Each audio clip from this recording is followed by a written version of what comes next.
रामकृष्ण हरी मंडळी, आज आपण बनवत आहोत साधी, सोपी आणि अगदी अर्ध्या तासात बनून तयार होणारी अळूवडी।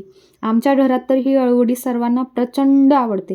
अगदी साध्या वरण भातासोबत तिखट, गोड, आंबट अशी खमंग आणि कुरकुरीत अळूवडी म्हणजे आहा, सुखच। चला तर मग रेसिपी बघूया। त्यासाठी सगळ्यात आधी मी इथं घेतलंय साधारण 1.5 वाटी बेसन पीठ, 2 टेबलस्पून तांदळाचं पीठ। तांदळाचं पीठ टाकल्याने ते बाइंडिंगचं काम तर करतंच, शिवाय यामुळे वडी छान खमंग आणि कुरकुरीत होते। थोडीशी तीळ, ओवा, लाल मिरची पावडर, हळद, धनेपूड, आलं, लसूण, हिरवी मिरची आणि जिरं घातलेला ठेचा, तसंच चवीनुसार मीठ आणि सगळ्यात महत्त्वाचं म्हणजे गूळ आणि चिंचेचा कोळ।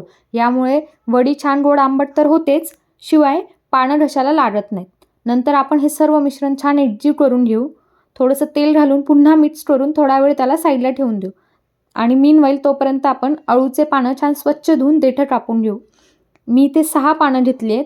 पानं उलट करून त्याच्या जाड शिरा सुरीने कापून घ्यायच्या, म्हणजे पानं व्यवस्थित शिजतात सर्व बाजूने आणि नंतर त्यावर लाटणे फिरवून घेऊ, म्हणजे बारीक शिराही मऊ होऊन जातील। आता एकीकडे मी पाणी गरम करायला ठेवलंय, तोपर्यंत आपण ते मिश्रण एक एक करून सर्व पानांना लावून घेऊ आणि दोन्ही बाजूने कडा बंद करून घेऊ, म्हणजे मिश्रण बाहेर पडणार नाही। नंतर त्याला रोल करून त्यावर थोडंसं तेल लावून 15 मिनिटं त्याला वाफवून घेऊ। वडी वाफवून झाल्यावर 5 ते 10 मिनिटांनी त्याच्या वड्या कापून घ्यायच्या। जास्त बारीक कापल्या तर त्या फ्राय करताना तुटतात, म्हणून साधारण मीडियमच साईजच्या कापायच्या।